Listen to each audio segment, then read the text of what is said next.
By the coronavirus, most of them have been killed, even though they were remarkably skilled. Nurses, gallantly they fight like warriors in the battlefield.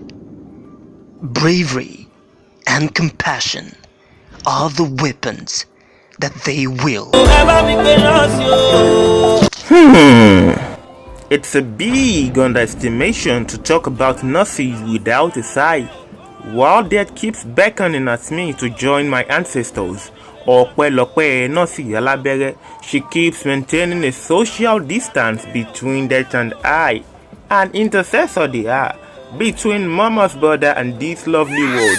Ìbárọ̀gbọ̀dọ̀ fún bòde ayé, their love for blood is inexplicable, but the red pen shall tell the rest. Ayé mọ̀rọ̀kà sínú mi náà ló ń bẹ lẹ́yìn mi o.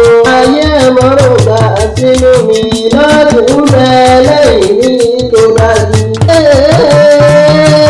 Ikú sàgbàrún náà sì sàgbà ẹ̀jẹ̀ o. Bẹ́ẹ̀ bá tẹ̀lú kò rẹ̀ bí wọ́n pé sọ́rọ́ ni. Arámìlẹ́ òye ajá gbọ́ngàn lóhùn ẹnu rẹ̀. Should I say I will be an ingrate? Yes, I would be if I dare not speak out these words. Ontami are the words they heard over time. Their souls are pure as snow, and these never decline. Angel, yes, she tends to be, for her presence comforts me. So concerned when they are sick, never neglects any and shows on her face, touching with love the fear erase. O angels of healing, sent from above in human forms, with their white perky gowns, take it, you are beautiful soul. Aláṣàkúmọ̀gbọ́ etí mi ò di ọ̀rẹ́ wọn dókítà yìí o. Àwọn làbámọ̀ pé lọ́lọ́run ọba kékeré, ó mọ̀ pé bí o bá ṣíṣù kò lè síyàn o, bí o ṣàgbàdo kò lè ṣẹ́kọ̀ọ́.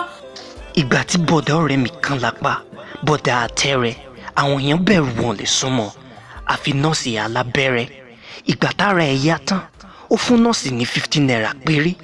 Ó wá bi nọ́ọ̀sì ní dumb question, àbò yẹn kéré. Nọ́ọ̀sì ní iṣẹ́ olúwa lòún ṣe kó má wulẹ̀ bèrè. It's the dynamic galvanizer, Omar Seydou Issa. And I would say that nurses are part of the greatest gift that the world has given us. And today, they deserve to be celebrated by us.